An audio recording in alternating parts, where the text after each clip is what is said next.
अस्सलाम वालेकुम जी, सौरभ बरकत आपसे मुखातिब है। जहीर मुनीर विजिज इस्लामी जमहूरिया पाकिस्तान रियासत बनाम रियासत, जहीर मुनीर बनाम रियासत, माली टब्बर की अगवाकारियां, अगवाकार, human smuggling, trafficking, child restraint marriage act की खिलाफ वर्जियां, बच्ची को छुपाना, बरगलाना,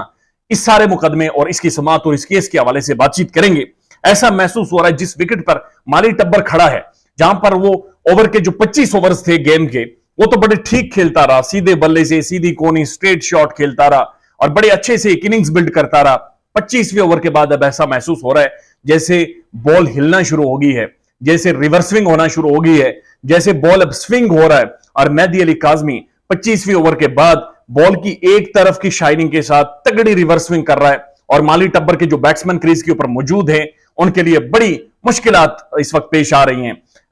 नॉन स्ट्राइक एंड पर मौजूद है नूर बीबी, जबकि स्ट्राइक एंड पर मौजूद हैं जहीर और शब्बीरा दोनों, और उनके लिए बहुत ज्यादा स्ट्राइक एंड पर जो मौजूद है मुश्किलात हैं। नॉन स्ट्राइक एंड पर नूर बीबी जो है उनके हवाले से ऐसा महसूस हो रहा है जैसे अंपायर उनके साथ है, अंपायर उससे मिला हुआ है और किसी भी तौर नूर बीबी को स्ट्राइक एंड पर जाने की इजाजत नहीं दी जा रही। तो वह यह है कि गुज़श्ता तीन से चार दिनों में जो माली टब्बर है, इसकी 3 में से 2 विकेटें गिर गई हैं, यानी 3 में से 2 जो फैसले हैं वो इनके खिलाफ आ गए हैं। 3 में से 2 इनके जो मुकदमे थे जो इन्होंने मेहदी काज़मी पर कर रखे थे या केस के हवाले से किए थे, वो अदालत ने उठाकर रद्दी की टोकरी में फेंक दिए हैं। इससे पहले चालान के ऊपर एतराजात का मामला था और अब वाज़ेह तौर पर तौहीन अदालत का मामला, जो कि इन्वेस्टिगेटिव ऑफिसर सईद रिंद जो कि इस केस में अंपायर का रोल भी अदा कर रहे हैं, जिसकी ऐसा महसूस हो रहा है जैसे किसी ना किसी तौर पर हमदर्दी एक मुलजिम इस सारे केस में, जिसके वारंट गिरफ्तारी जारी हो चुके हैं। नूर बीबी जो नॉन स्ट्राइक एंड पर खड़ी हैं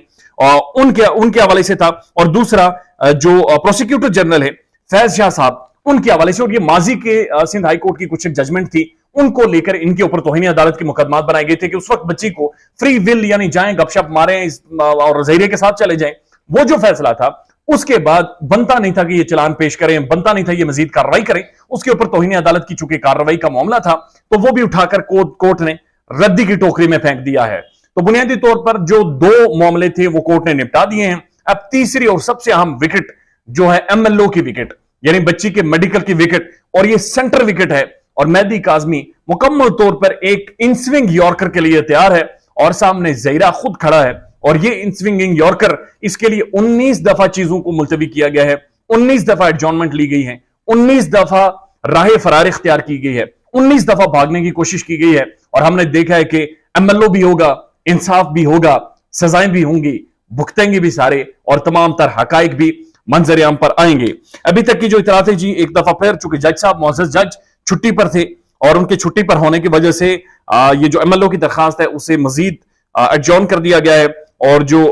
तौहीन अदालत की दरखास्त थी वो बुनियादी तौर पर उसको क्लैश कर दिया गया है, उसको नाकाबिल इस्मात या उसकी कोई मेंटेलेबिलिटी नहीं रह सकती, उसके ऊपर कोई आर्ग्यूमेंट नहीं रह सकता। इमरान नासिर ने बहरहाल उसके हवाले से बातचीत की और उन्होंने कहा कि फर्द जुर्म आयद करने का मामला है, अब बाकायदा ट्रायल का लेवल है, तो यहां पर उन सारे फैसलों को लेकर जो माजी में दिए गए थे, जिसमें बच्ची की ज़ाहिर स्टेटमेंट भी शामिल है, जिसमें कुछ मुअज़्ज़ज़ अदलिया की भी फैसले हैं, लेकिन जब से ज़ाहिर मेडिकल बोर्ड बना, बच्ची माइनर निकल आई, उसकी कम उम्र निकल आई, उसके बाद से तमाम तर माजी के फैसले उनकी कोई कानूनी हैसियत नहीं रहती। लिहाजा बच्ची का मेडिकल करवाया जाए और दोबारा से इनकी गिरफ्तारियों के बाद एक फेयर ट्रायल शुरू किया जाए जिसमें नूर बीबी की गिरफ्तारी भी शामिल है। तो खेल आखिरी मराहिल में है, बॉल रिवर्स स्विंग होना शुरू हो गई है, बॉल हिलना शुरू हो गई है, और जिस तरह से स्मूथली चीजें चल रही थी अब स्मूथली नहीं चल रही। ऐसा महसूस हो रहा है जैसे पाकिस्तान की जो मुअज़्ज़ज़ अदलिया है उन्होंने इस केस की डायरेक्शन का तयन कर लिया है। जजेस अपना माइंड बना चुके हैं, तमाम तर स्टडी के बाद 6 माह लगाकर तमाम तर केस को खंगालने के बाद बैनुल-अक़वामी ह्यूमन ट्रैफिकिंग, ह्यूमन स्मगलिंग के तमाम तर चीजों को स्टडी,